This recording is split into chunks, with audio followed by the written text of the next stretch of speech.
yayasan semua diberi kesempatan pada saya untuk membawa materi psikologi dan bakat anak.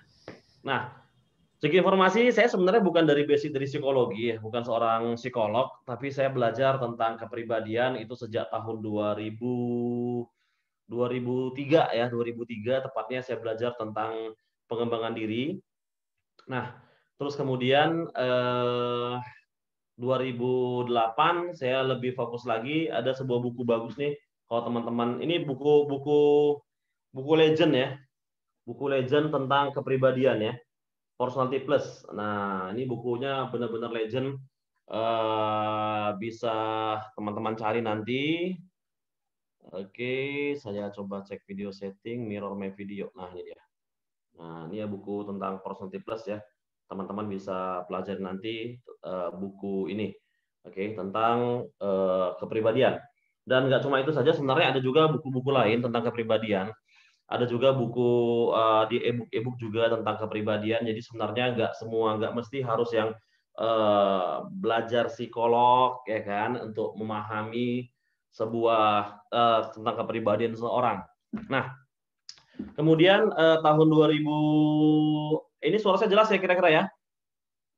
Jelas Coach, Insya Jelas ya, Allah. oke. Nah, kemudian tahun 2000, tepatnya 2016, 2017 saya mulai belajar tentang sebuah ilmu yang namanya Neuro Linguistic Programming. Nah, Neuro Linguistic Programming. Jadi bagaimana cara mempelajari cara kerja pikiran setiap orang gitu. Nah, dan ini juga berhubungan dengan bagaimana sebuah karakter terbentuk. Nah, jadi sebelum kita bicara tentang kepribadian, sebelum bicara tentang psikolog, sebelum bicara tentang bakat, nah kita akan cerita dulu ya, cerita dulu bagaimana sebuah kepribadian itu terbentuk. Bagaimana sehingga munculkan sebuah bakat. Ada banyak sekali teori-teori tentang kepribadian, teman-teman sekalian ya. Banyak sekali tentang teori kepribadian. Ini saya bahas sedikit. Oke, saya bahas sedikit. Saya akan share screen.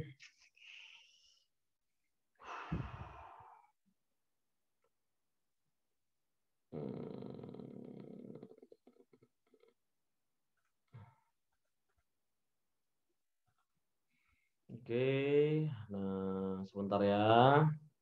Nah, ini beberapa dari teman saya ya. Nah, ini beliau saya mengambil dari sini aja. Oke.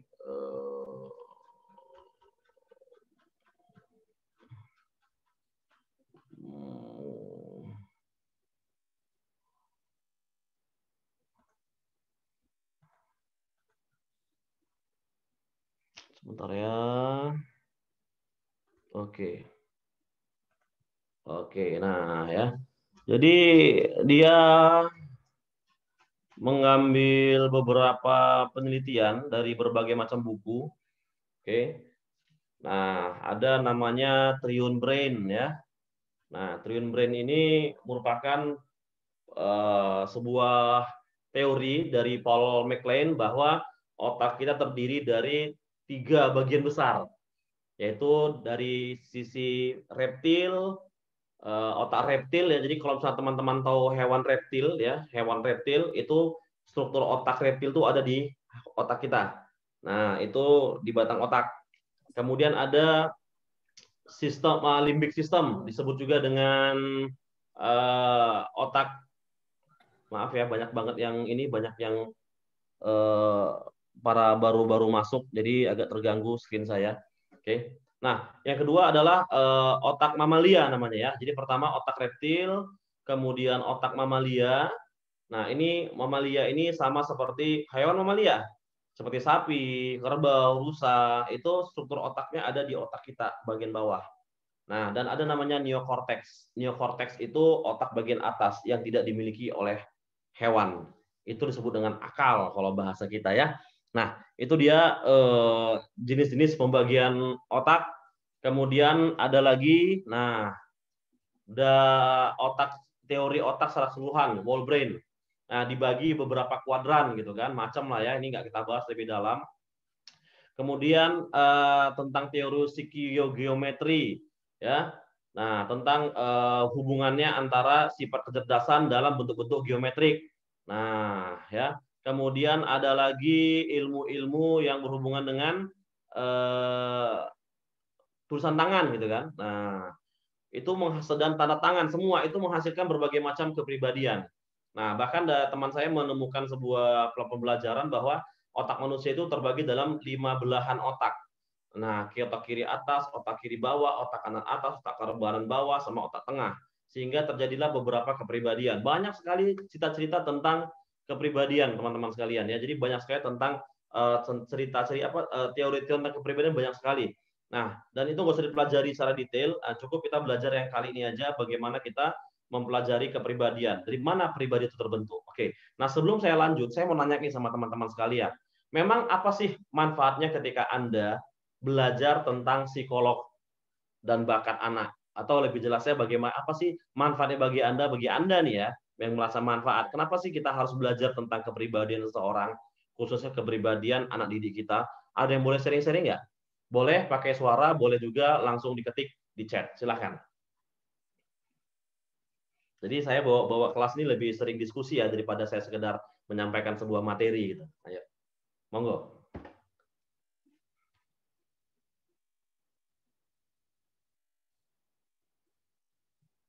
Ada orang yang di sini? Ya, silakan kepada partisipan untuk menghidupkan audionya. Ya, boleh pakai audio, boleh pakai chat juga, boleh. Nah, apa sih manfaatnya bagi Anda? Nah, kita harus jelas. Jadi sebelum dalam sebuah pelajaran gitu ya, saya mau sampaikan juga para teman-teman sekalian, apalagi Anda mungkin guru gitu kan. Nah, dalam sebuah pelajaran kita harus jelas dulu outcome-nya apa. Nah, jadi artinya ketika kita mulai pelajaran nih, hari ini pelajaran bahasa Arab misalnya, atau hari ini pelajaran matematika. Nah, ketika Anda mau mengajar, nah kira-kira apa sih outcome atau hasil yang Anda harapkan dari pelajaran yang akan Anda sampaikan ini? Nah, jadi dalam sebuah mengajar tuh nggak sekedar ada materi, kemudian sampaikan. Nah, harus ada goalnya gitu. Harus ada goalnya, hasil targetnya. Contoh misalnya, ada peserta 30 orang nih. Ada 30 orang. Saya nggak tahu ada berapa peserta nih. Kita di sini ada berapa peserta kira-kira, Bang? Banyak nih ya. Ada sekitar 60, Coach. Ada 60 orang ya. Nah, iya. 60 orang ini. Nah, saya punya target nih. Dari 60 orang ini, 80% itu bisa memahami materi saya dan mampu menjalankan materi yang saya sampaikan nanti. Nah, saya punya target. Nah, lalu bagaimana dengan teman-teman sekalian? Nah, ketika saya mau nanya nih kira-kira kita menyampaikan materi, kira-kira apa sih manfaat bagi Anda? Nah, kalau misalnya seandainya ini merasa tidak bermanfaat, saya kan sudah tahu, saya kan begini. Oh, ini kan terpaksa karena disuruh Zoom aja gitu ya. Nah, itu ya bingung kita kan. Nah, jadi coba menurut Anda nih, dari Bang Zoli nih, menurut saya manfaatnya untuk memberikan sikap terbaik. Oke, sikap terbaik kepada siswa dengan potensi mereka. Good, bagus. Ada lagi kira-kira teman lain? Apa sih manfaat bagi teman-teman, bagi saudara-saudara sekalian, bagi ikhwan akhwat sekalian ketika dengan mempelajari bakat seseorang, mempelajari karakter seseorang, mempelajari kepribadian seseorang, khususnya murid kita. Nah, buat diri Anda apa sih? Nah, untuk memetakan kemampuan siswa, oke. Untuk lebih memahami karakter anak agar lebih mudah dalam memberikan pembelajaran pada anak didik yang pastinya akan tercapai tujuan dengan maksimal. Oke, satu lagi boleh. Apa sih manfaatnya bagi Anda? Agar kita lebih mudah memahami anak mencapai target tujuan tercapai sudah kemampuan anak. Oke ya. Jadi fokus pada memahami gitu ya. Nah, apakah hanya dengan mengetahuinya lalu kita memahami? Nah, cukup memahami saja gitu. Memahami dan menyikapinya. Menyikapi ya. Oh, rupanya kalau anak begini sikapnya harus seperti ini. Kalau anak begini sikapnya harus seperti ini. Benar teman-teman sekalian ya? Iya. Oke, Masya Allah, luar biasa. Oke, agar mampu bersikap adil. Mampu bersikap adil ya? Adil. Oke, Bang Zendri ya? Oke, bagus. Saya kasih jempol buat abang ya. Oke, jempol online ya. Oke. Nah, sekarang ya Bismillah. Manfaatnya agar dapat mengetahui metode pengajar tepat. Oke, mengetahui metode pengajar tepat. Agar mengetahui metode model apa yang digunakan. Oke, bagus sekali, luar biasa. Oke, sekarang saya sampaikan. Apa sih manfaatnya? Nah, banyak. Oke. Sekarang pertanyaannya gini. Pertanyaan kedua. Anda sekarang coba sebutkan. Oke. Tuliskan 3 hal atau 4 hal. 4 hal ya. 4 hal atau 4 benda atau apapun yang berada di dekat Anda. Silakan tulis.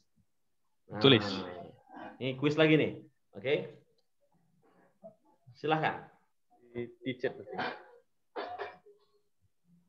Di chat aja, di chat. Ya, karena kita nggak bisa komunikasi, kita nggak bisa ini ya, di chat aja. Nah, saat ini juga silahkan tulis minimal 3 hal yang bisa.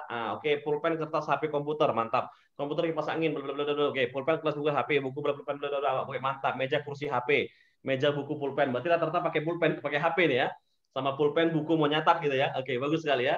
Nah, udah cukup. Terima kasih. Oke ya.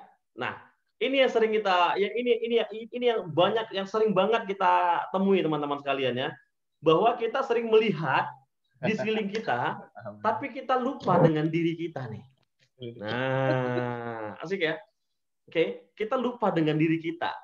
Nah, ya, apa sih yang Anda bisa lihat di sekitar Anda? Pulpen, kipas angin, benda-benda, tapi kita lupa dengan benda yang ada pada diri kita. Nah, inilah kemanakan manusia. Kita hanya mencoba untuk memahami orang lain, agar berperilaku bagus dengan orang lain, tapi kita lupa memahami diri sendiri. Dan bagaimana memperlakukan diri sendiri. Nah, jadi manfaat utama sebenarnya yang kita pelajari ketika belajar tentang karakteristik, tentang kepribadian, tentang bakat anak, itu sebenarnya adalah untuk diri kita sendiri, teman-teman sekalian. Nah, ya. Oke, mantul ya, Masya Allah. Ya. Jadi benar, diri kita sendiri dulu. Nah, kita cerita bagaimana belajar tentang memahami orang lain, tapi kita belum bisa memahami diri kita sendiri. Kita belajar tentang karakter orang lain, tapi kita juga belum tahu karakter kita sendiri seperti apa gitu. Nah, makanya ketika bicara tentang bakat anak atau kepribadian anak, potensi anak, saya lebih suka belajar tentang diri saya sendiri. Sehingga dengan saya paham diri saya sendiri, maka saya juga bisa paham orang lain. Seperti itu, teman-teman sekalian. Oke? Nah, bagaimana? Sekarang kita lanjut. Bagaimana sebuah perilaku, sebuah karakter, sebuah kepribadian terbentuk sehingga menghasilkan sebuah bakat. Oke? Nah, karakter, kepribadian terbentuk itu pertama dari lingkungan. Lingkungan keluarga, ya. Pertama ya, lingkungan keluarga. Kemudian dari guru. Nah, ya. Dari guru, dari sekolah. Dan ketiga dari lingkungan. Jadi bisa Anda bayangkan ketika seandainya dia keluarganya dia tidak bersama keluarga intinya, maka lingkunganlah yang mempengaruhinya. Nah, kalau seandainya keluarga intinya kurang bagus pendidiknya, maka dari sekolahlah yang mempengaruhinya. Nah, oleh karena itu, kita semua sebagai seorang guru, seorang pengajar, nah harus mengetahui dulu, oke, seperti apa karakter anak-anak ini. Karena yang pertama mereka dibentuk dari rumah. Nah, oke. Karena mereka dibentuk dari rumah dan kita harus melihat seperti apa karakter mereka. Sama, kembali dari kita, seperti apa karakter kita. Nah, manusia menangkap informasi itu dari panca indera. Mata, telinga, dan perasa. Perasa itu termasuk penciuman, ya, pendengar, pengecap, peraba itu perasa. Maka rata-rata orang itu dibagi dalam 3 karakter. Nah, 3 karakter ya. Yang pertama adalah orang yang visual. Yang kedua adalah orang yang auditori dan yang ketiga adalah orang yang kinestetik. Nah, oke. Visual, auditori, kinestetik. Nah, oke. Nah, perlu diketahui dulu. Seperti apa ciri-ciri orang visual, seperti apa ciri-ciri orang auditori, seperti apa ciri-ciri orang kinestetik. Nah, gabungan dari ketiga ini akan menghasilkan 4 karakter baru. Dan 4 karakter ini akan menghasilkan 16 karakter baru. Panjang kan kalau bicara karakter? Maka kita nggak akan bisa selesai 1 jam kalau bicara tentang bakat, tentang psikolog anak dan bakatnya. Karena dari karakter akan membentuk bakat. Nah, ya. Panjang ya, jadi nggak bisa sejam nih. Ini kayaknya harus sampai malam ini, nggak apa-apa. Kita lanjut. Lanjutkan. Lanjut ya, panjang ini ya teman-teman sekalian ya. Oke. Nah, yang pertama, oke, saya akan bagian sedikit materinya. Nah, oke, share slide, banyak banget nih materi saya. Oke, nah ini aja deh. Nah, oke, close. Ini materi hypnoteaching, pernah saya bahas. Pernah saya bagi nih kemarin ke bentar ya, pilar hypnoteaching. Nah, ini dia. Nah, jadi nih perhatikan dulu nih teman-teman sekalian. Nah, Beda antara orang visual, auditori, kinestetik. Nah, kita harus screening dulu. Kira-kira ini si anak tipe visual kah? Si anak tipe auditori kah? Si anak tipe kinestetika. Inilah 3 cara orang-orang menerima informasi, termasuk anak-anak. Nah, ini pernah saya bawakan tahun lalu kalau nggak salah, dan akan saya ulangi lagi biar semua dapat. Nah, termasuk diri Anda. Kira-kira Anda orang yang visual, auditori, atau kinestetik? Nah, gitu ya. Nah, secara visual, orang-orang visual, pola bicaranya, dia bicaranya cepat. Nah, ya. Bicara cepat, kemudian napasnya cepat. Oke. Nah, pola gerak napasnya juga menggunakan pernapasan dada. Pernapasan dada itu kalau dia napas, dadanya terangkat gitu ya. Nah, dadanya terangkat atau dadanya mengembang gitu. Oke. Dan ketika dia bergerak, ketika dia berbicara, biasanya gerakan tangannya bergerak ke atas atau di semata. Bergerak-gerak lah, seperti menggambar sesuatu. Nah, dan saat berpikir, matanya itu cenderung melihat ke atas. Nah, ini ciri orang yang tipe visual, teman-teman sekalian. Nah, oke. Yang kedua ada orang tipe auditori. Orang auditori, kalau bicara, dia ngayun, intonasi. Nah, jadi kalau dia berbicara, dia berintonasi. Nah, oke. Sehingga tanpa perlu lihat pun cukup didengar, sudah enak dengarnya gitu ya. Nah, nafasnya kalau dia bernafas, dia nafas diafragma. Diafragma itu antara dada dengan perut, sehingga ketika dia bernapas, seolah-olah tidak ada gerakan di bagian dada dan perutnya. Nah, dan kalau dia berbicara, biasanya gerakan tangannya itu nyentuh bibir atau telinga. Nah, nyentuh bibir ya kan, atau nyentuh telinga. Dan sesekali dia melipat tangan. Kadang-kadang nyentuh dagu. Oke, ya. Dan gerakan matanya, biasanya kalau misalnya gerakan matanya dia lagi mikir, matanya cenderung ke kiri atau ke kanan. Tapi ke samping ya, samping kiri, samping kanan. Dia matanya mengarah ke telinga. Nah, kebayang ya teman-teman sekalian ya. Nah, adapun kinestetik, mereka itu berbicaranya tuh lambat, pelan, seperti Presiden SBY. Ya, SBY, Jokowi itu kinestetik, lambat, napas perut. Jadi kalau dia berbicara, napasnya perutnya yang mengembang. Nah, gerakan tangan kalau bicara biasanya nyentuh dada, nyentuh perut, kadang menyentuh lawan bicaranya. Pokoknya gerakan tangannya selalu bergerak-gerak. Gerak-gerak tuh ngelus-ngelus gitu ya. Nah, pulpen dielus-elusnya gitu. Sudut meja dielus-elusnya. Nah, oke. Dan saat berpikir, matanya sering ke arah bawah.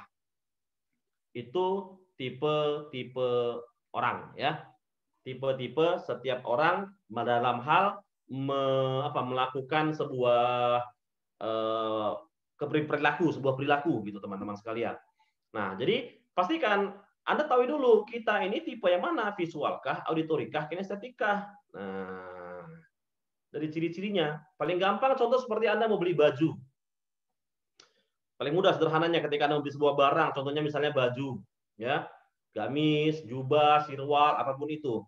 Nah, ketika Anda membeli itu dikarenakan wah, cantik ya bajunya ya, bagus ya, manis ya. Ini kalau aku pakai enak, bagus nih, keren. Nah, maka Anda tipe visual. Melihat sesuatu dikarenakan cantik, keren, bagus. Nah, kalau Anda beli baju, kemudian ditanya, bagus nggak? Bagus nggak? Bagus ya, bagus ya. Nah, bagusannya mana Pak? Ini apa ini? Gitu ya. Nah, maka Anda tipe auditori biasanya. Kenapa? Karena orang auditori berharap dapat jawaban, mendengar. Nah, kalau Anda beli baju, Anda diam aja, Anda lihat, Anda raba, oke? Anda bahkan kadang Anda pakai dulu, terus Anda rasakan, adem. Berarti Anda tipe kinestetik. Jadi visual itu fokus pada apa yang dia lihat. Auditori fokus apa yang dia dengar. Dan kinestetik fokus apa yang dia rasakan. Nah, ketahui dulu Anda tipenya tipe visualkah, tipe auditorikah, atau tipe kinestetik. Itu dulu. Jadi jangan screening mereka dulu, screening kita dulu. Saya tipe apa? Nah, bisa ya. Saya tipe apa? Sehingga saya sadar saya tipe apa, saya tahu bahwa saya harus merubah. Oke, Bang Iskandar, sepertinya saya tipe auditori ya. Ya itu kan sepertinya saya bertipe auditori ya. Bisa saja, ya bisa saja. Oke. Nah, ada juga cara lebih mudah untuk mengetahui seseorang itu tipe visual, auditori, atau estetik. Nah, Contoh misalnya siapa ini ya? Ada yang mau jadikan contoh sebagai biar saya boleh saya ngobrol sebentar? Bisa Ya, dengan boleh. Bang Amirul Hadi. Boleh saya ngobrol dengan Bang Amirul Hadi? Boleh. Boleh, Bang Amirul. Ya. Assalamualaikum. Waalaikumsalam warahmatullahi Oke, Bang. Mau naik nih, Bang. Bang, kalau seandainya liburan, Bang Amirul, liburan ya, oke ya. Nah, Bang Amirul, oh ini orangnya rupanya ya, oke ya. Oke, Bang Amirul, seandainya Abang liburan, Abang pilih mana, Bang? Abang mau ke pantai atau mau ke gunung? Liburan, pantai lah. Ke pantai, Bang. Emang ada apa di pantai sana, Bang? Sama mandi. Mandi-mandi. Emang kenapa dengan mandi-mandi, Bang? Segar gitu. Segar, oke ya. Kemudian apa lagi, Bang? Enak jalan-jalan, gitulah. Enak di pantai. Jalan-jalan. Kemudian? Berenang, mancing. Oke, good ya. Lihat nih, kata-kata yang keluar dari Bang Amirul, dia nggak sadar tuh. Memang ngapain di sana, Bang? Mandi, oke mandi. Mandi itu apa? Aktivitas apa tuh? Gerakan, ya kan? Oke lah, saya perjelas lagi. Memang biar apa? Biar seger. Seger itu apa itu? Visualkah, auditorikah, apa kinestetik? Kinestetik. Kinestetik. Ngapain lagi, Bang? Jalan-jalan. Jalan-jalan tuh ngapain? Gerakan. Kinestetik. Nah, Bang Amirul ini orang kinestetik. Orang yang perasa. Yang kalau ngomong dia banyak mikir dulu. Benar nggak, Bang? Bisa jadi. Bisa jadi. Selesai. Nah, itu salah satu cara gampang mengetahui seseorang. Kenapa? Karena ada yang namanya proses perilaku pikiran bawah sadar. Jadi sekalipun kita tertidur, otak kita terus bekerja, teman-teman sekalian. Nah, pekerjaan itu disebut dengan pikiran bawah sadar. Dan kita cenderung 88% kehidupan kita digerakkan oleh pikiran bawah sadar. Pikiran bawah sadar itu adalah program-program, perilaku-perilaku, kebiasaan-kebiasaan kita yang tersimpan. Seperti laptop atau komputer atau laptop atau handphone. Handphone jika didiamkan, ini handphone saya diamkan nih. Handphone saya mati. Apakah dalam keadaan seperti ini handphone saya benar-benar mati? Enggak, dia bekerja. Bahkan ketika handphone saya shutdown, apakah benar-benar mati? Tidak. Enggak, dia masih bekerja. Buktinya apa? Ketika saya hidupkan, jam saya masih normal. Nah, sama, pikiran itu juga bekerja terus. Tanpa kita sadari, apa yang kita katakan, itulah menciptakan diri kita. Nah, jadi Bang Amirul orangnya kinestetik. Jadi, cara mengajar ke Bang Amirul, nggak bisa. Oke, Bang, coba lihat nih Bang, lihat. Nggak bisa begitu. Bang, dengarkan saya Bang ya. Nggak bisa gitu, sulit ya. Tapi cara ngajarkan Bang Amirul, caranya begini loh Bang. Nah, cara begini Bang. Nah, coba lakukan Bang. Nah, orang-orang Bang Amirul adalah orang-orang yang belajarnya dengan learning by doing. Kurang lebih benar, Bang Amirul? Insya Allah. Seperti itu, teman-teman sekalian. Nah, makanya pastikan dulu Anda itu, terima kasih Bang Amirul ya. Oke, jazakumullah khairan katsiran atas bantuannya. Nah, oke. Oleh karena itu, jadi Anda ketahui dulu, saya tipe apa. Kita seringkali nggak sadar ketika ngajar, oke, perhatikan anak-anak, perhatikan. Nah, sementara kita berarti apa? Anda ketika menyampaikan perhatikan, coba lihat ini. Berarti Anda nggak sadar tuh bahwa Anda sebenarnya tipe visual. Tapi kata-kata Anda mengatakan perhatikan, itu nggak masuk ke orang yang auditori. Itu nggak nangkap ke orang yang kinestetik. Mereka bingung. Nah, makanya perlu komunikasi intens. Oke, perhatikan anak-anak, sekarang dengarkan kata Ustadz. Dengarkan kata Ustazah. Nah, sehingga apa? Orang yang auditori merasa dengar. Oke? Jadi suara Anda juga harus kuat, harus jelas bagi anak-anak auditori. Dan kemudian, nah begini ya caranya, perhatikan ya. Nah pertama buat ini, oke. Nah Anda lihat tuh, ada anak-anak yang ketika Anda ngomong, dia sambil nulis. Itu anak-anak kinestetik. Kan ada tuh kadang-kadang guru kan, jangan nulis dulu, dengarkan saya. Dia nggak nyambung. Karena dia harus sambil mengerjakan. Karena memang itu karakter dia. Ini malah dimarahin. Ya kan? Malah dimarahin. Jangan nulis dulu, dengarkan ustazah, dengarkan ustadz katanya. Jangan nulis dulu. Iya. Ini si ustazahnya ini ya atau ustadznya ya memang tipe visual, memang tipe auditori. Dengarkan saya, jangan nulis dulu. Sementara anak kinestetik pengen nulis. Nah, Paham ya kira-kira ya teman-teman sekalian ya.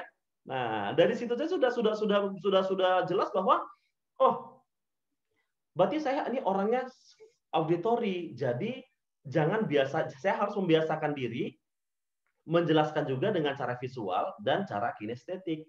Jangan suka-suka saya yang hanya auditory begitu ya. Itu dia teman-teman sekalian ya. Sebelum saya lanjut sampai sini ada pertanyaan?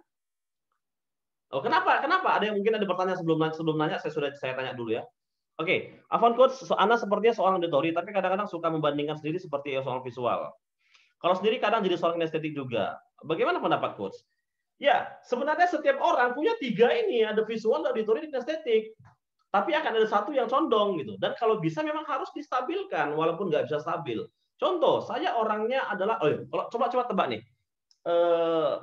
Saya ini tipe visual kah, auditori, kinestetik? Coba ayo. Anda nggak tahu tipe mana lah ya. Visual, tahu Coach. Bisa visual. Visual ya, visual. Saya tipe apa nih? Kinestetik. Ayo, kinestetik. Karena pernah Coach bilang apakah saya orang yang visual yang pelatihan, saya ataukah saya auditori yang sedang berbicara auditori. Ataukah saya orangnya kinestetik yang kalau bicara saya mikir dulu, terus kemudian saya tenang gitu ya, gimana? Fix Coach visual. Visual, oke ya. Saya orang auditori. Oke. Saya orang auditori, oke. Dan yang mengikuti saya setelah auditori visual.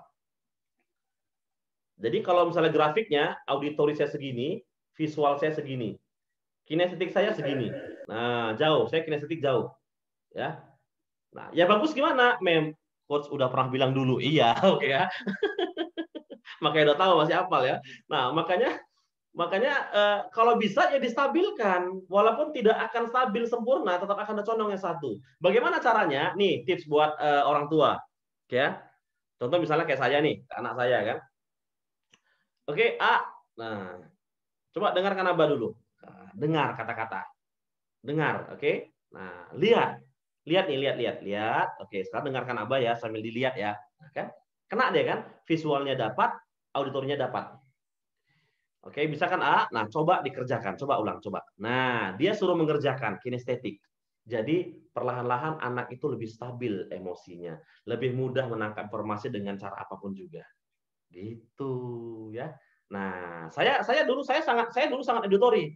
Saya dulu sangat auditori. Nah, kenapa? Karena orang tua saya mendidik saya jadi auditori. Sering suruh dengar kata mama, dengar gitu kan. Jadi, membuat saya menjadi lebih auditori.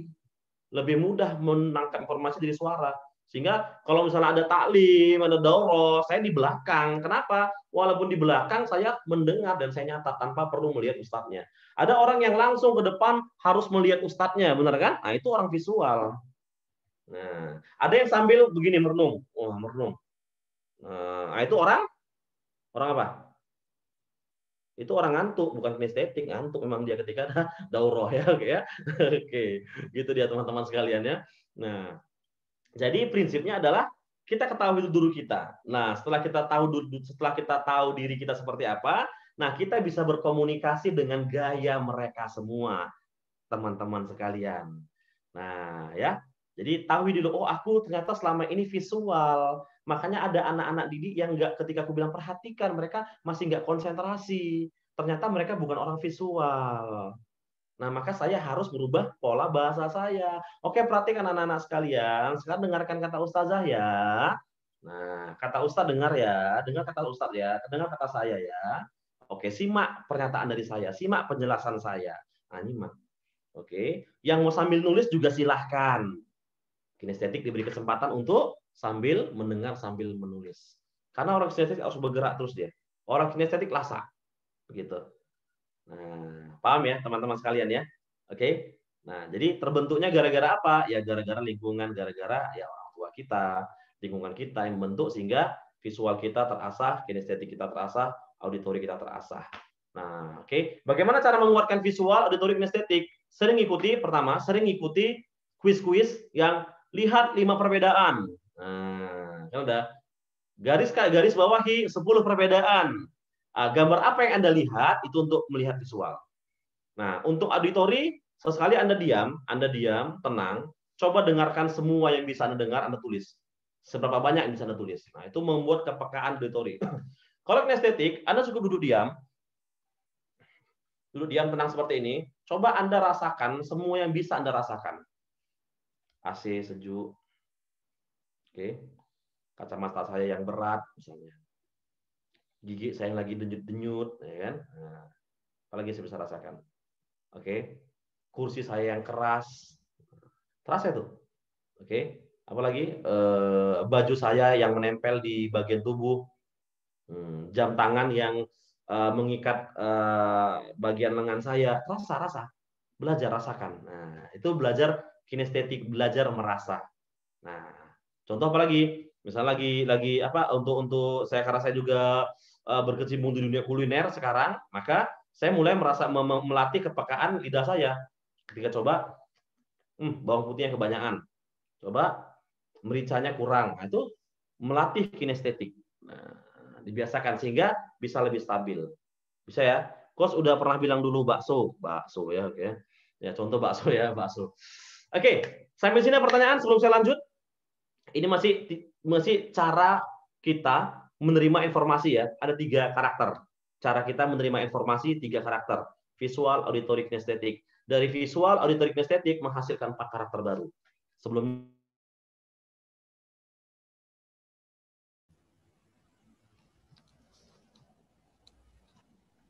ada yang mau tanyakan boleh via chat juga boleh.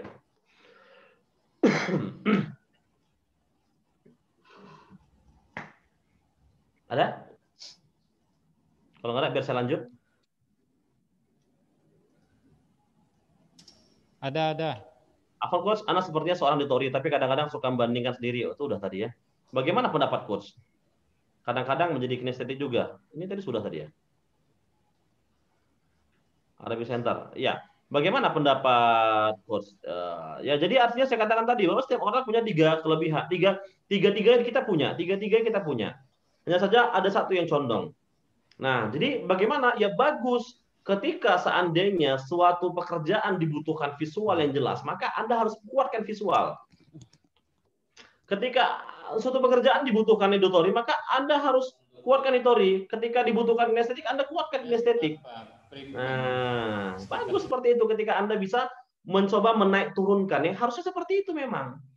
Nah, oke ya. Seperti itu ya teman-teman sekalian ya. Itu bagus, bisa ya. Sebenarnya mana lebih bagusnya mana? Nggak ada yang bagus.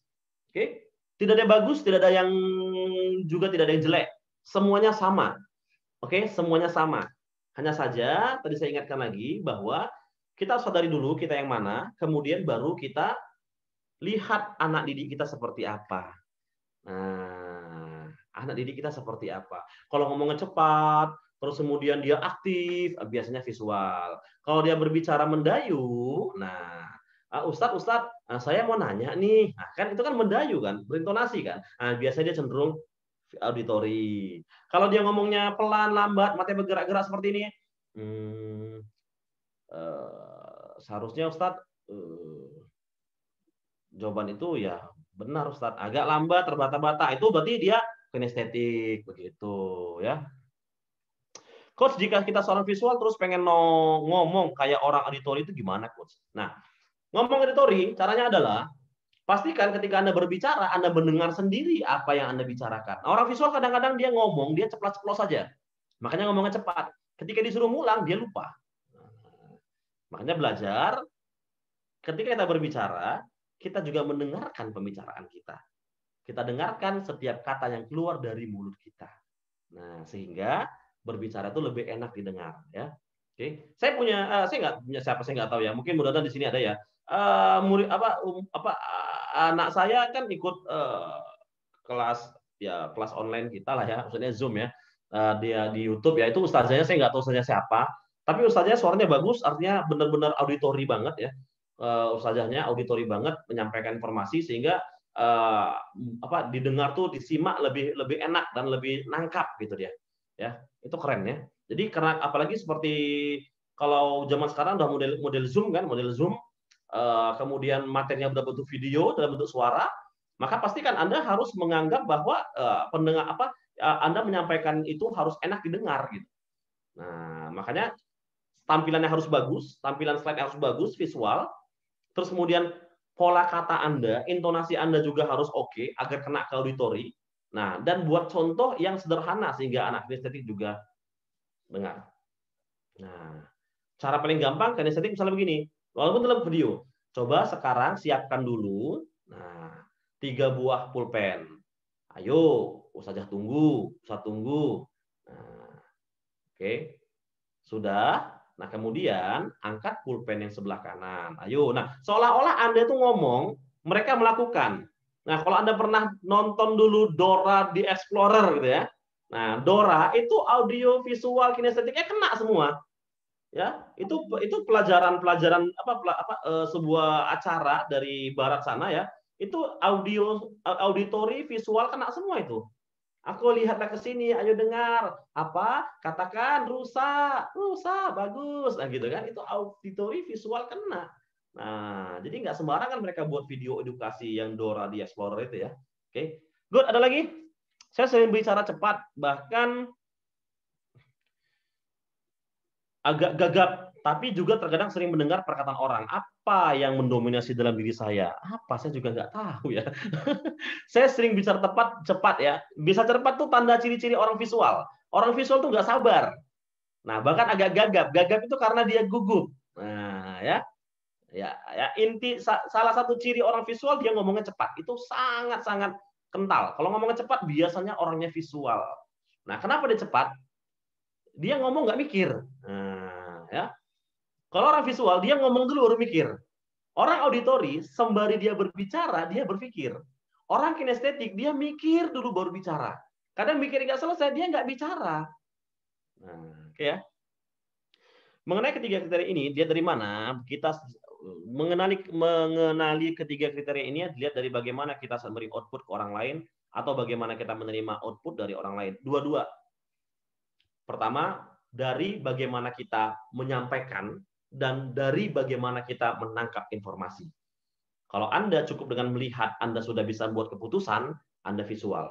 Kalau Anda butuh suara-suara, masukan-masukan, Anda auditori.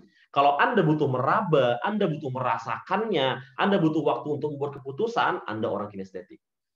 Coach, kalau anaknya tipe kinestetik dan cenderung merespon sesuatu dengan lambat, apakah kita harus melatihnya ke tipe auditori? Kalau iya, bagaimana caranya, Coach? Karena anaknya juga tertutup, jadi kadang sulit. Oke, anak kinestetik dilatih dengan kinestetik. Oke ya. Nah, ini pentingnya kita belajar tentang kriteria tadi, visual, auditory, kinestetik. Bukan cuma tahu karakternya, karena dia tipe kinestetik, akan lebih mudah diajar dengan kinestetik. Nah, kenapa kita agak susah ngajar kinestetik? Karena kita bukan kinestetik. Kita visual atau kita auditori. Makanya ketika kita auditori, memaksakan auditori kita ke anak kinestetik, nggak nyambung. Makanya kita harus belajar bagaimana cara belajar orang kinestetik. Bagaimana cara belajar orang visual. Bagaimana cara orang belajar auditori. Kita yang belajar. Nah, inilah penting makna kita belajar psikologi ini. Maksudnya psikolog dan bakat anak ya. Karakter dan bakat anak. Kita belajar itu tujuannya apa? Karena agar aku tahu, aku ini orangnya visual. Anak didikku ada yang kinestetik. Jadi jangan paksakan gaya visual saya ke dia. Makin susah dia. Uang diajari kinestetik aja gak lambat, apalagi visual makin gak nyambung.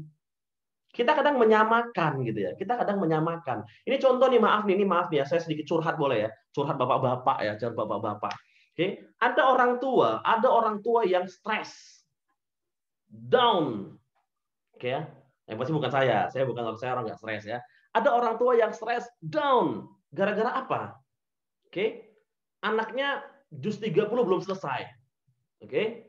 Nah, sementara beberapa teman-temannya atau dilihatnya anak-anak temannya itu udah sampai jus 29, 28, 27. Nah, dan itu diinformasikan semua dalam satu grup. Jadi nggak secara privat gitu ya, ngumpulkan ke sebuah grup. Nah, itu membuat dia stres. Kenapa? Dia merasa down. Nah, karena cara belajar dia mungkin nggak sama dengan teman-teman lain. Tapi kita melakukan cara yang sama. Nah, termasuk kita memberikan arahan. Nah, ini para ustazah yang di grup WhatsApp misalkan memberikan arahan, apalagi zaman sekarang zaman online ya, memberikan informasi dalam bentuk arahan yang arahannya sesuai dengan gaya Anda seorang visual. Jadi orang auditori agak bingung nih. Apalagi orang kinestetik, maksudnya cemana lah ini ya, kata Ustadz ini. Nah, bisa kira-kira ya. Jadi artinya apa? Kita yang harus karena kita seorang guru, oke? Karena kita seorang guru, maka kita harus mengikuti gitu. Bukan kalian harus ikuti saya, enggak. Apalagi anak sekolah, benar kan? Nah, oke. Ya, tapi kan banyak Ustaz, kan banyak coach, satu kelas sampai 30 orang, masa 30? Nah, secara umum, jadi artinya kalau saya sadar saya orang visual, jangan bawa dengan gaya visual saya saja. Kan ada tuh anak auditori, nah maka gunakan gaya-gaya auditori. Kan ada tuh anak kinestetik, maka gunakan gaya-gaya anak kinestetik, seperti itu.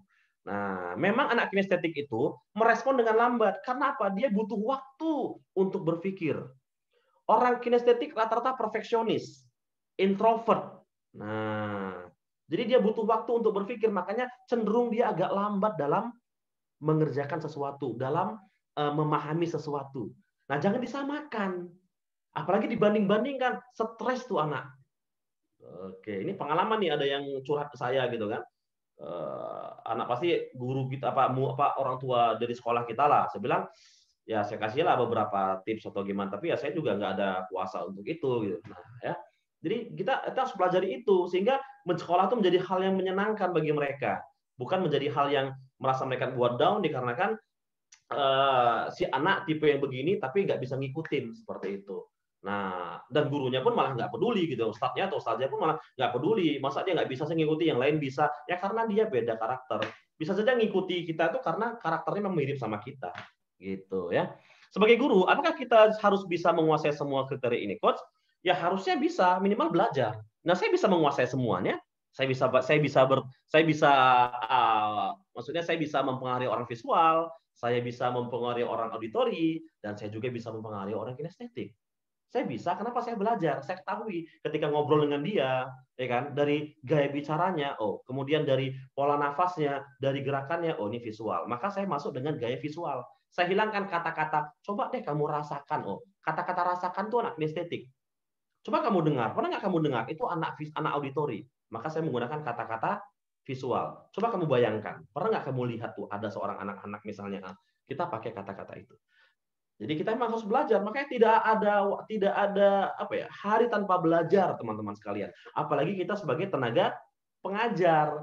Toh kita tenaga pengajar, masa kita nggak terus belajar? Ini kan aneh banget ini gitu. Ya, kita tenaga pengajar tapi kita nggak belajar. Nah, sebagaimana laptop, sebagaimana HP. HP itu setiap bulan, setiap minggu, setiap tahun itu selalu ada update-nya. Oke, ada update-nya. Tujuannya apa? Agar makin cepat prosesnya.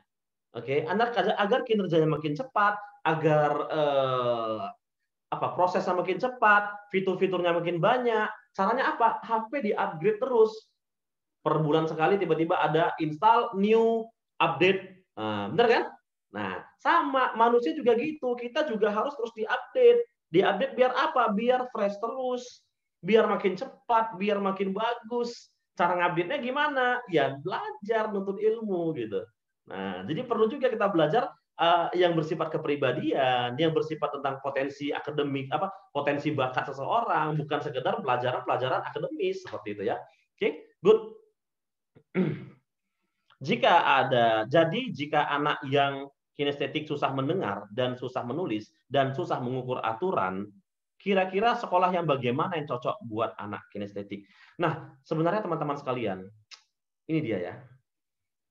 Bukan hanya tugas seorang guru saja, tapi juga tugas orang tuanya. Makanya ada namanya komite, ya, ada namanya komite atau ada namanya di mana guru. Ini mohon maaf ya. Saya cerita tentang film. Saya juga mohon maaf, saya masih suka nonton film. Ada sebuah film bagus tuh, film pertama film Choi Yun Fat yang dia kecelakaan, filmnya nggak masuk akal sih sebenarnya. Di mana gurunya itu mencari tahu tentang anaknya gitu. Tentang anak si Choi Yun Fat, kok begini tipenya, sampai datangi ke rumah. Terus kemudian cerita film Donnie Yen itu bagus juga tentang Big Brother kalau nggak salah. Nah, dia mengajar sebagai seorang guru. Dia masuk ke sebuah kelas yang kelas itu nakal-nakal semua. Nah, kemudian dia satu-satu dia datangi rumahnya. Dia lihat kenapa anak ini nakal ya. Oh, rupanya orang tuanya begini. Kenapa anak ini pendiam ya? Oh, rupanya orang tuanya begini. Jadi dia rubah. dia komunikasi sama orang tuanya. Nah, jadi harusnya ketika misalnya kita lihat anak ini kinestetik, nah susah mendengarkan, susah menulis, iya kan? Nah, sampaikan ke orang tuanya, ibu, anak ibu ini orangnya tipe kinestetik. Nah, agar bisa agar proses pelajaran di sekolah bisa lebih baik, mohon bantuannya Bu ya. Dengan cara apa? Nah, kuatkan di sisi kinestetik atau bisa juga dengan menaikkan pelan-pelan sisi visualnya atau auditorinya. Nah, karena di rumah itu bisa berubah, itu bisa dinaikkan visualnya, auditorinya sehingga dia bisa lebih menangkap walaupun nanti tetap kinestetiknya lebih menonjol. Begitu ya. Itu butuh bantuan seperti itu. Nah, ya. Oke. Sekolah yang bagaimana? Sekolah yang bagaimana kalau seandainya ada sekolah yang fokusnya kepada aplikasi-aplikasi, itu lebih bagus. Nah, ya. Orang-orang insting berpikir dengan otak tengah, wah ini anak Steven ya. Insting, intuiting ya. Orang-orang insting berpikir dengan otak tengah, biasa lebih dominan karakter yang mana, Coach? Wallahu alam, saya nggak tahu. Oke ya. Saya bukan penggiat Steven, oke? Orang-orang insting ada di Steven itu ada teori tuh insting, feeling, intuiting, kemudian apa lagi ya? Sensing gitu ya, macam-macam ya. Sama seperti teman saya tadi belahan otaknya ya. Tapi saya nggak tahu ilmunya. Oke, orang-orang insting pikir dengan otak tengah biasa lebih dominan ke karakter yang mana. Yang pastinya kalau orang yang otak tengahnya lebih tebal dibandingkan dengan yang lain, dia bisa lebih masuk kemana aja. Dia lebih netral ya. Jadi bisa masuk kemana aja. Itu saya tahu. Oke, kita lanjut ya. Waktunya tinggal berapa menit lagi. Oke, nah dari 3 karakter ini bagaimana mereka masuk menginformasi? Oke, masuk informasi dari visual, dari auditori, dari estetik. Terciptalah 4 karakter yang ada di buku Personality Plus. Nah, kita bahas buku ini ya. Sedikit ya. Nah, buku tentang Personality Plus. Oke. Nah, ya. Ini saya beli tahun berapa? Ini lama, ada tua bukunya ya. Nah, ini buku tentang buku legend, tapi Anda nggak perlu beli buku ini. Ya, nanti bisa minta resumenya sama saya dalam bentuk PDF. Oke. Nah, seperti apa? Sebentar ya. Ding. Gimana tadi ya? Jenis-jenis kepribadian.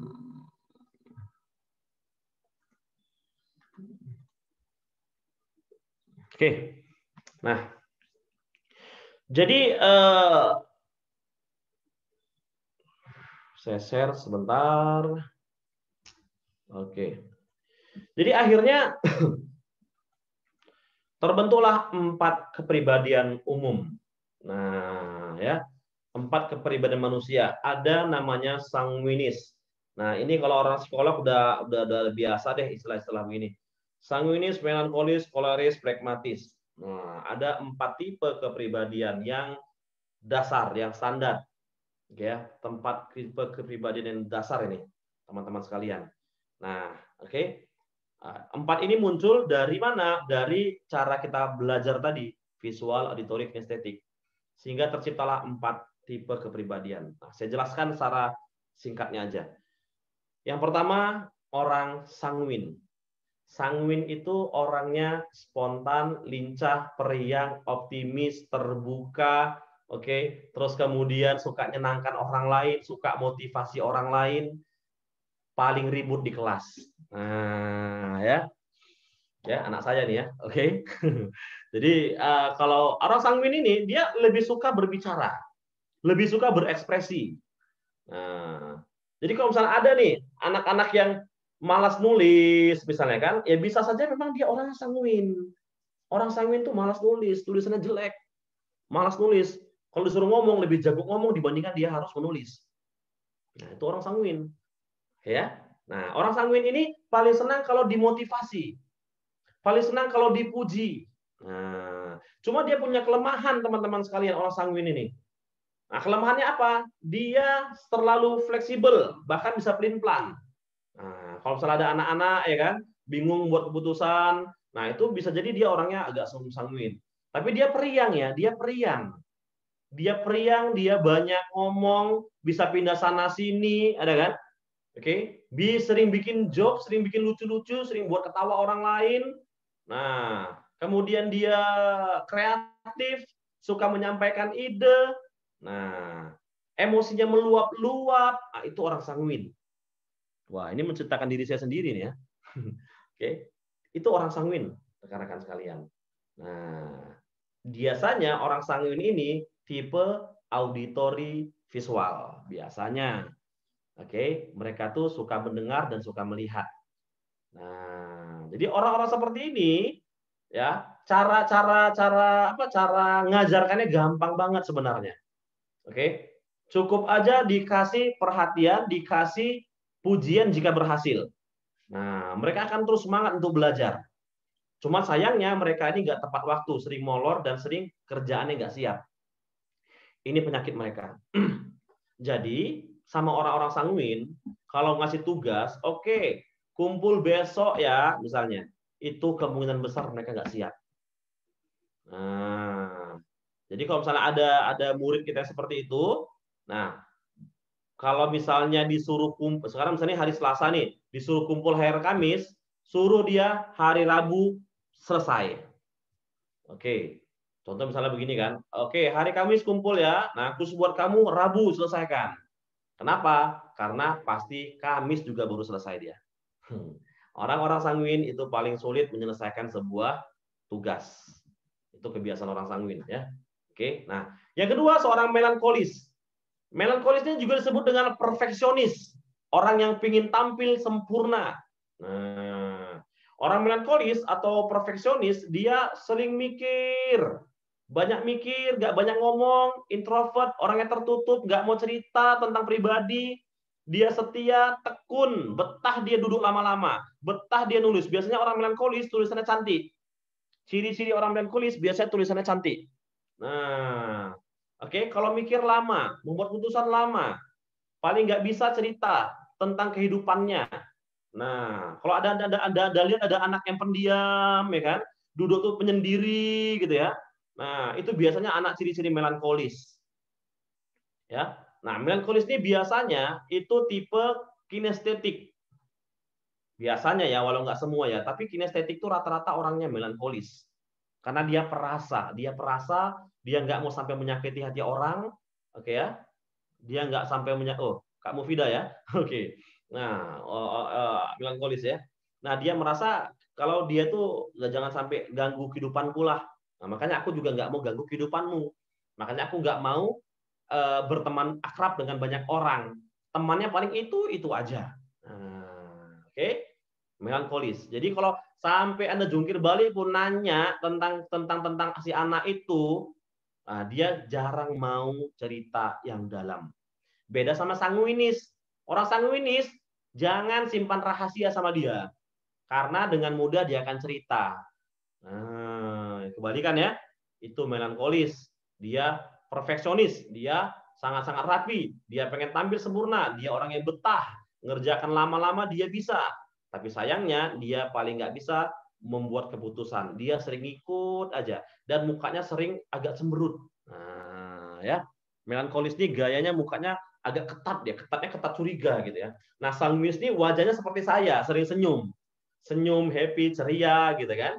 Nah, kalau orang melankolis, tepijak kotoran, tai ayam misalnya kan. Waduh dia mukanya cemberut tuh.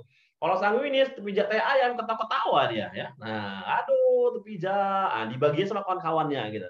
Nah, ya, itu orang sanguinis ya. Orangnya happy, orangnya santai, tapi juga sering teledor. Itu sanguinis. Nah, melankolis orangnya rapi ya. Kemudian orangnya bawaannya selalu ya agak-agak curigaan gitu ya. Pendiam, sering duduk paling sudut belakang, bawa bantal, tidur pula dia ya. Oke. Nah, yang ketiga seorang koleris. Nah, ini keren nih. Koleris ini orangnya keras. Ya, keras kepala. Pede, suka nyuruh. Nah, dan kadang nggak gitu simpatik sama orang lain. Dia sering ngomong aku. Dia sering merintah. Kalau kalian lihat, kalau teman-teman lihat, oke, teman-teman lihat di sebuah kelompok, ada yang suka ngatur, oke ya, tapi dia nggak mau banyak gerak. Nah, itu orang koleris. Nah, oke, itu orang koleris, teman-teman sekalian.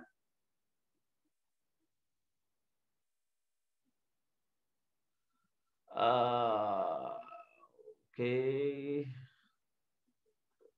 Maaf ya. Nah, oke. Harganya itu 25.000. Di mana bisa beli bukunya? Di bukunya ada di titik gantung ada ya. Ana sepertinya sanguin coach yang suka ngomong, cuma anak visual yang ngomongnya cepat coach. Ada pelatihan khusus nggak coach? Ada pelatihan khususnya ya. Ikut pelatihan saya ya, oke. Afwan coach, anak saya kayaknya mau nanya, silahkan. Namun di kesempatan lain juga melakukan coach pragmatis ya. Nah ini Arabic Center nih banyak banget nih semua ya. Oke. Saya lanjut dulu ya, nanti saya lanjut di chat. Oke. Nah, kemudian seorang koleris ini orangnya keras kepala, dia ngotot, dia pemimpin sejati, teman-teman sekalian. Jadi kalau Anda punya anak yang koleris, ini calon-calon pemimpin. Tapi harus tetap diarahkan. Karena apa? Orang koleris ini kadang-kadang suka ngotot, dia nggak peduli dengan perasaan orang lain. Nah, kau mau marah sama aku, los itu, gitu kan? Nah, kau nggak senang sama aku, main kita. Nah, suka debat. Nah, jadi kalau misalnya teman-teman ya, apalagi guru-guru SD, itu bisa lihat tuh mana yang koleris. Yang siap ngomong bantah. Nah, itu koleris tuh. Ya. Ustazah ini pun itu orang koleris deh. Ya. Oke. Terus kemudian nyuruh kawan-kawannya. Terus kemudian kalau nggak senang sama kawannya ditinggalkannya kawannya. Nah, itu koleris. Oke. Berani. Manjat-manjat pohon misalnya kan. Nah, berani dia tuh. Oke. Nah, yang keempat seorang pragmatis. Pragmatis ini orang yang pendamai. Ya. Sifatnya ramah, sabar, tenang, suka mendukung kawannya, suka dengar percakapan kawannya. Dia nggak ngomong, dia dengar aja. Nah, tapi dari wajahnya agak turun, pemurung. Nah, itu dia teman-teman sekalian. Jadi ada 4 tipe karakter ya, yang sebenarnya dari wajahnya aja Anda sudah bisa, kalau ya udah terbiasa sudah bisa nebak. Saya ada filenya. Kalau teman-teman mau nanti bisa saya bagikan ya, ciri-ciri dari 4 ini ya, empat anak itu. Kalau misalnya orang yang koleris ya koleris, orang sanguin seperti ini nih. Nah, kalau nampak ciri-ciri matanya sering agak cipit karena senyum. Nah, ya ada bekas kadang luas gitu. Kalau ngomong gimana? Oh ya. Ini ciri sanguin ya, ramah. Nah, kalau orang profesional, orang pragmatis dia begini. Curigaan aja. Nah, gitu dia gayanya ya.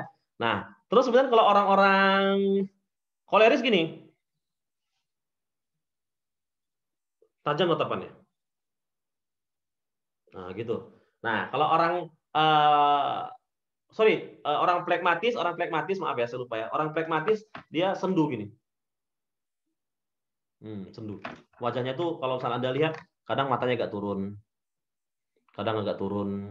Kemudian agak gitu dia, murung gitu ya. Nah, itu orang pragmatis ya, pragmatis. Kalau orang melankolis, orang perfeksionis, dia yang gini, curigaan. Gitu kan. Nah, gitu dia. Jadi kalau udah biasa ketemu, lihat wajah, kemudian ketika dia ngomong, udah tahu, oh ini orangnya koleris. Ini orangnya sanguinis ya. Koleris itu orangnya keras kepala tadi ya. Sanguinis itu orang yang menggembirakan, pragmatis itu orang yang teduh ya kan. Melankolis itu orang yang perfeksionis ya, sempurna gitu.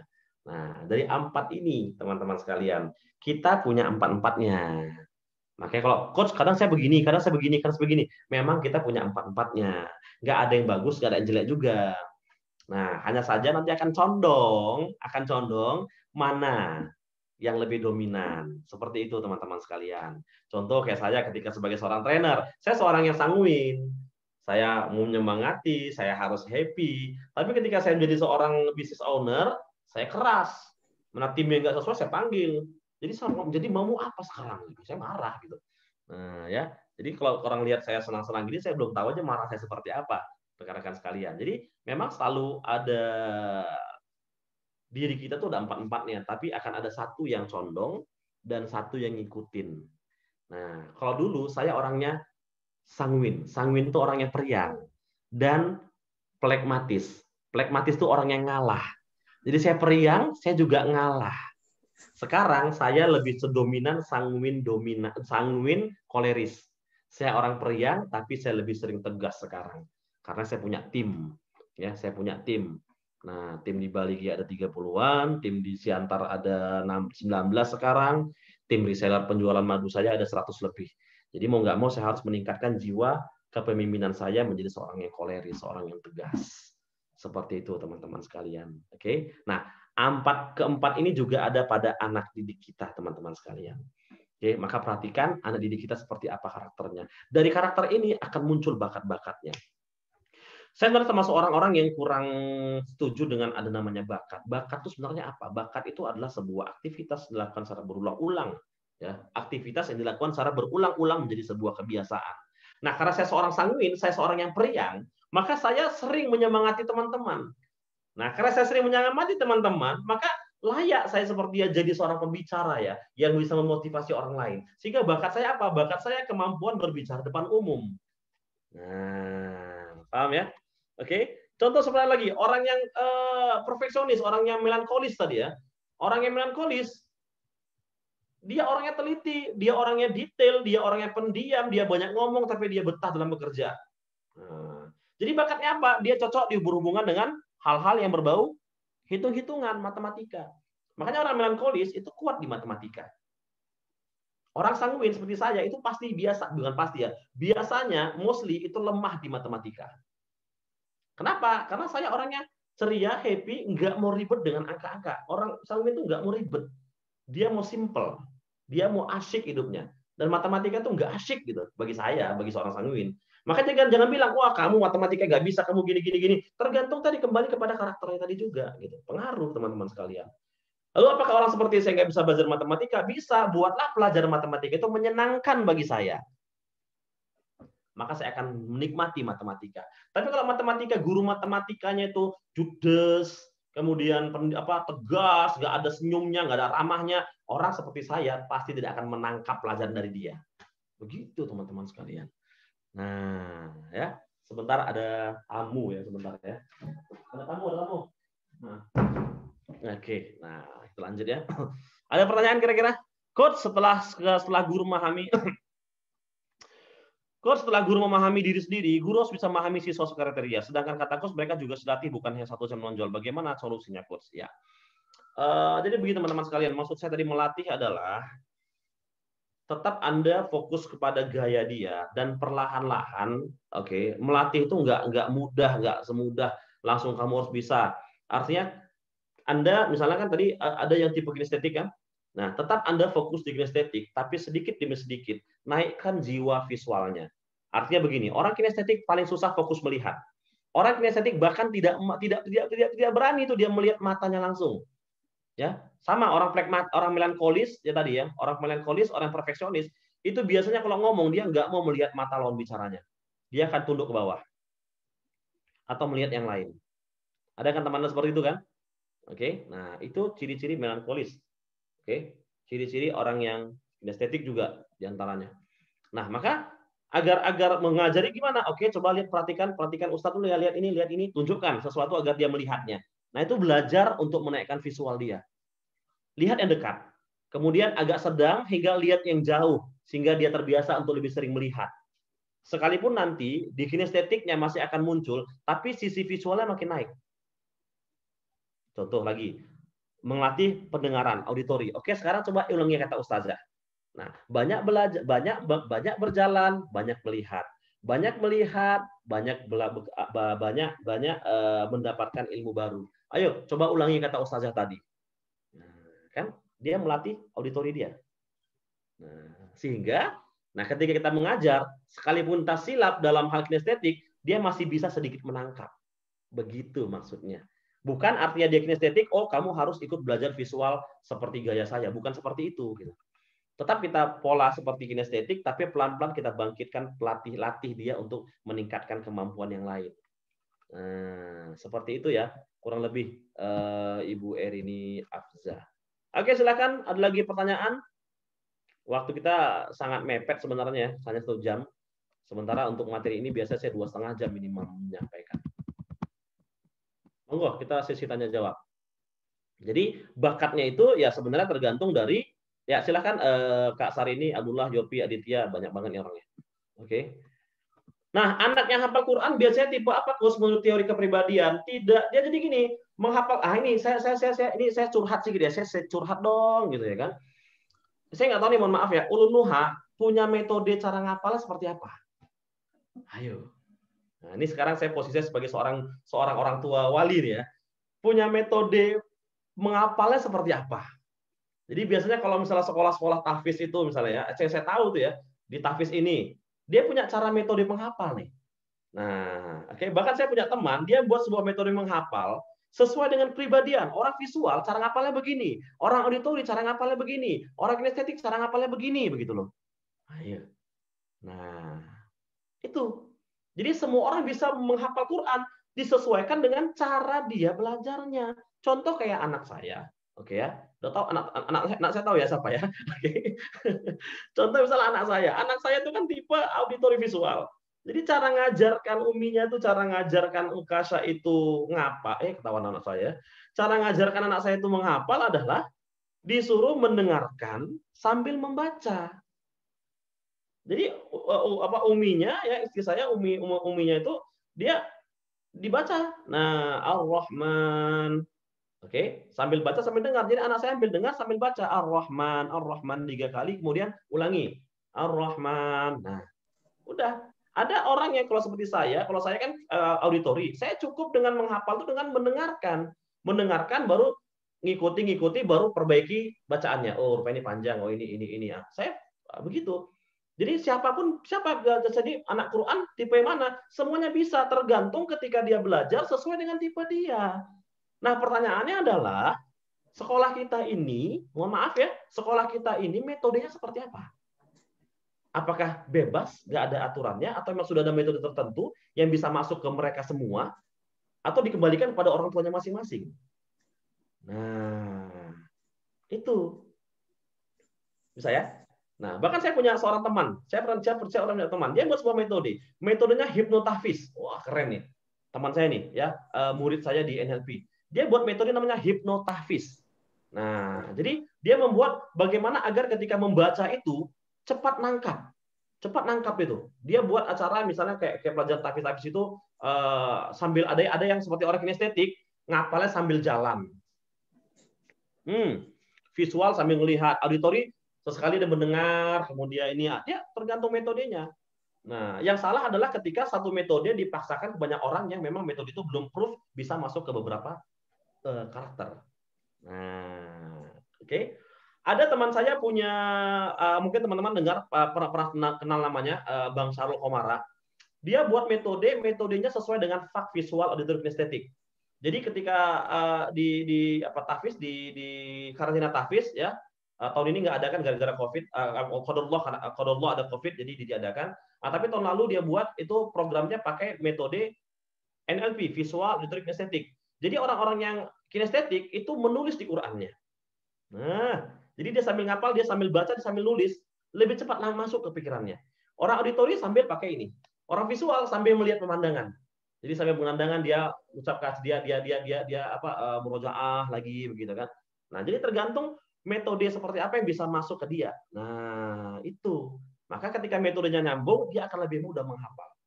Nah, kalau saya disuruh menghafal dengan cara membaca, saya lebih sulit. Saya lebih suka membaca itu bahkan buat terjemahannya. Jadi ketika saya membayangkan, ketika mengingat, saya ingat terjemahannya. Oh, artinya ini berarti bacaannya ini. Nah, saya auditori gitu. Seolah-olah ada yang membisikkan. Seolah-olah saya terpecah bagi dua, saya membisikkan bahwa ini loh selanjutnya ayatnya. Nah, beda-beda ya teman-teman sekalian ya. Begitu. Bagaimana jika ada anak yang berpergian ganda? Oh, bersikap beda di rumah dengan di luar rumah. Itu bukan berpergian ganda. Ya. Itu bukan berkepribadian ganda. Kalau ada anak yang bersikap di rumah, di luar rumah, itu bukan kepribadian ganda. Itu memang karakter. Oke, saya tunjukkan contohnya.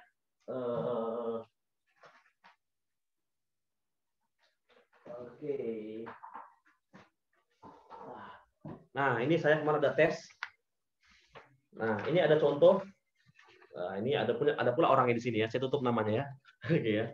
Saya tutup namanya. Nah, ini contoh. Ini ada grafik kan? Kalau teman-teman lihat grafik ya, ada grafik 1, 2, 3. Ini ada alat ukurnya. Saya tes kemarin di Unuha. Ini ada alat ukurnya. Nah, ini alat ukurnya menunjukkan apa? Kepribadian sehari-hari, oke, kepribadian aslinya, dan kepribadian jika di bawah tekanan. Nah, grafiknya mirip, artinya dalam kehidupan sehari-hari dan dalam dan aslinya itu mirip, sama. Ada orang yang dalam kehidupan sehari-hari, maaf saya coba cari lagi. Saya coba cari dulu ya, mana yang orangnya kehidupan sehari-hari dengan kepribadian aslinya berbeda ya. Nah, ini dia. Oke. Nah, ya. Saya tutup namanya ya. Ini kemarin ada kita assessment. Oke. Nah, saya tutup namanya. Nggak nampak kan? Nggak ada kan orangnya. Oke. Nah, lihat nih. Beda nih ya. Beda ini, beda sama ini, beda sama ini. Nah, beda ya. Tadi kan mirip, kayak ini beda. Ini artinya apa? Antara sifat pribadi dia dengan kehidupan sehari-hari dia, maksudnya berkumpul sama kelompok, itu beda. Kenapa? Bisa saja ketika dia berkumpul dengan keluarganya, dia dituntut seperti ini. Berkumpul dengan keluarganya, dia dituntut disiplin. Tapi berkumpul dengan teman-temannya, dia nggak suka disiplin, dia nggak suka dikekang. Sehingga ketika berkumpul dengan teman-temannya, dia luapkan ekspresinya. Nah, dan itu bukan kepribadian ganda. Nah, kepribadian ganda itu penyakit. Dan itu bisa disembuhkan dengan minum obat ataupun dengan terapi. Kepribadian ganda itu yang tiba-tiba dia lagi senang, tiba-tiba bisa marah, bisa banting-banting, bisa maki-maki. Habis itu tiba-tiba habis misalnya lagi bapigi dia sebentar, habis itu balik udah tenang lagi. Itu kepribadian ganda. Lupa saya nama penyakitnya ya. Oke ya. Oke. Bagaimana jika ada anak yang berkepribadian ganda? Oke ya, sama ya. Jadi sebenarnya itu bukan kepribadian ganda, yang itu normal. Normal. Ada orang yang dalam kehidupan dia berbeda, di sini berbeda. Contoh saya pribadi nih. Nah, kalau misalnya di luar di training saya orang menyenangkan, ketika di pekerjaan saya orang yang tegas, ketika di rumah saya orang yang ngalah. Ya, suami-suami takut istri gitu ya. Saya orang yang ngalah sama istri saya. Oke. Nah, itu dia, ya. Jadi beda. Enggak apa-apa, itu normal.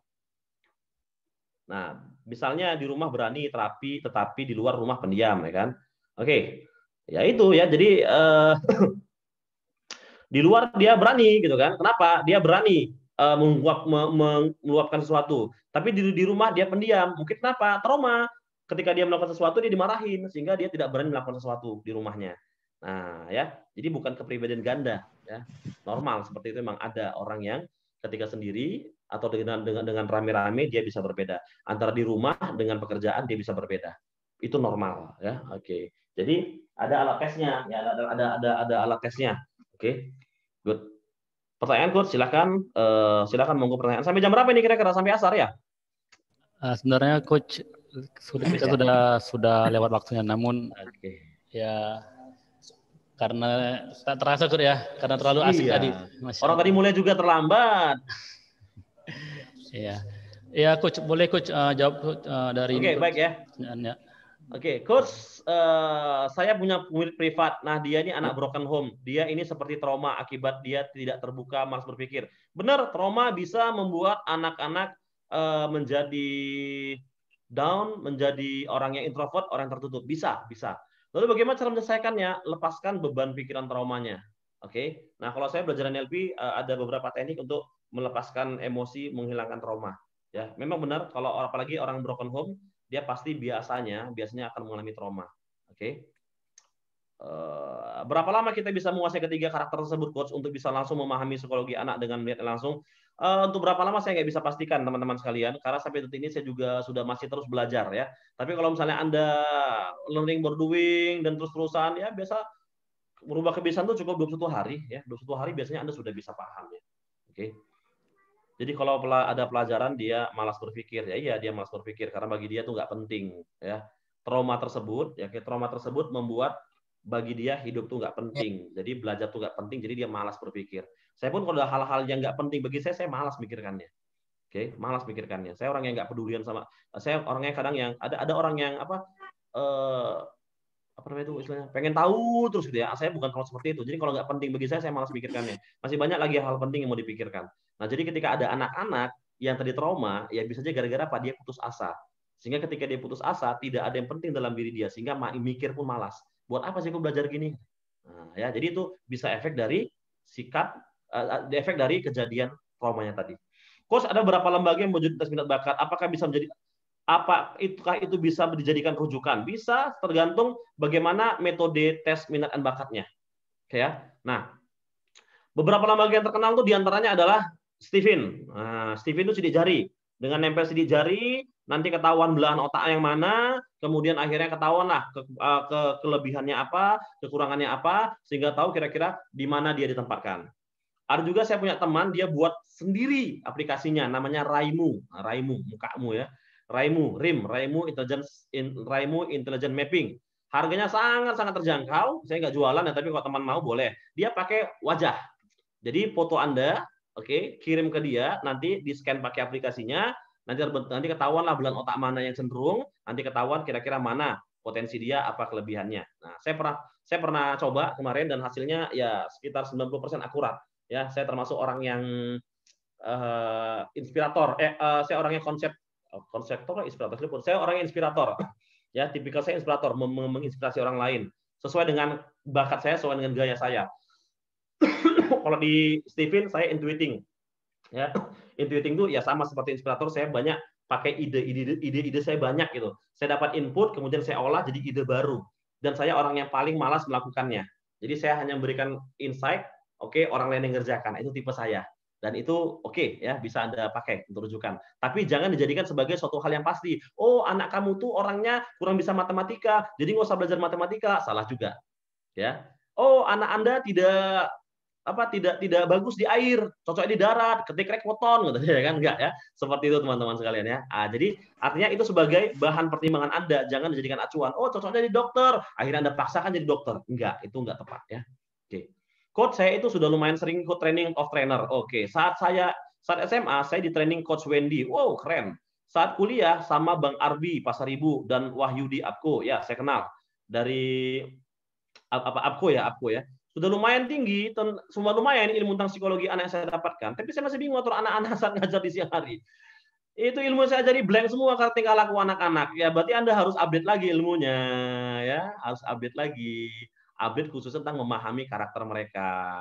Nah, yang kurang terkadang adalah bagaimana Anda membangun rapo, membangun keakraban dengan mereka, sehingga muncul authority. Apa yang Anda mendengar, mereka bisa memahami. Nah, kurangnya kita kurang rapo, kurang bangun hubungan. Nah, ya, kita mungkin tahu, oh, dia paham nih gaya. Sebenarnya apa sih fungsi kita belajar karakter-karakter tadi? Biar kita mudah diterima sama mereka dengan gaya mereka, benar kan? Itulah namanya pendekatan. Nah, jadi walaupun kita sudah punya ilmunya, tapi nggak bisa diterapkan, aku udah coba begini nggak bisa. Karena apa? Belum ada pendekatan yang secara emosional pada mereka, kepada anak-anak didik kita. Sehingga mereka itu ketika kita ngomong, mereka masih nggak peduli, gitu teman-teman sekalian. Ya, maka yang perlu dipelajari adalah bagaimana ilmu PDKT-nya, ilmu pendekatannya, sehingga mereka bisa menerima kehadiran kita gitu. Mereka bisa terima kehadiran kita. Oke, coba nanti di googling buat Bang Muhammad Ihsan tadi belajar tentang mirroring. Nah, ya. Mirroring. Ketik aja nanti mirroring NLP. Nah, adalah gitu ya di Google. Nanti banyak informasinya. Patching, leading, matching, mirroring, Anda pelajari itu aja. Oke. Coach mau tentang karakter, apa karakter bisa dirubah? Misalnya orang tegas keras bisa berubah, mana yang sangat. Coach mau tanya tentang karakter. Apakah karakter itu bisa dirubah? Misal orang yang tegas dan keras, apakah bisa berubah berupa yang mana yang sangat sulit diubah? Maksudnya gimana nih? Misalnya orang yang tegas dan keras, apakah bisa berupa yang mana terlihat sangat sulit diubah? Bingung saya. Apakah karakter bisa berubah? Terjadi perbedaan pendapat di kalangan para ulama pengembangan diri. Oke ya. Ada yang bilang bisa, ada yang bilang tetap akan muncul karakter aslinya. Contoh misalnya Umar bin Khattab, ya. Umar bin Khattab adalah orang yang keras dengan Islam ketika dia masih kafir. Kemudian ketika dia sudah menjadi seorang muslim, seorang mukmin sejati, dia tetap keras gitu. Nah, tetap kerasnya tetap ada gitu ya. Nah, ya, itu keren banget ya kalau bicara tentang karakter ya. Jadi karakter sejatinya akan tetap muncul, hanya saja dia bisa dinaik turunkan ya. Yang scan wajah berapa tarifnya, Coach? 150.000 ya. Oke, dapat diskon ya. Oke. Ya, 150.000 scan wajah Raimu. Butuh berapa lama orang visual berlatih ngomong, mendengar kata-kata keluar dari mulutnya? Bicara butuh berapa lamanya tergantung seberapa sering Anda belajar. Kalau ternyata kita sering belajar akan lebih cepat, tapi kalau jarang-jarang akan lebih lama. Saya terkadang berbicara jarang berpikir dulu baru ngomong. Nah, ya, jarang berpikir dulu baru ngomong. Saya berbicara karena orang auditori, saya berpikir sambil berbicara. Nah, Lalu suatu ketika saya harus berbicara formal. Nah, menggunakan kata-kata yang formal, maka saya menjadi orang kinestetik. Dan itu butuh waktu lama bagi saya. Nah, ya, jadi lama cepatnya itu ya tergantung dari seberapa cepat juga cara kita belajar. Saya nggak bisa jawab berapa lama ya. Coach mengatasi anak yang suka tantrum bagaimana? Biarkan dia tantrum sampai dia capek. Oke, Anda yang harus tahan. Oke ya, Anda yang harus tahan. Jangan sampai ini. Jadi anak itu punya cara kerja di pikirannya. Kalau dia nangis, kita kasih. Berarti di otaknya tanpa disadari dia akan tersimpan sebuah program. Kalau aku nangis pasti dikasih. Nah, oke. Lalu kemudian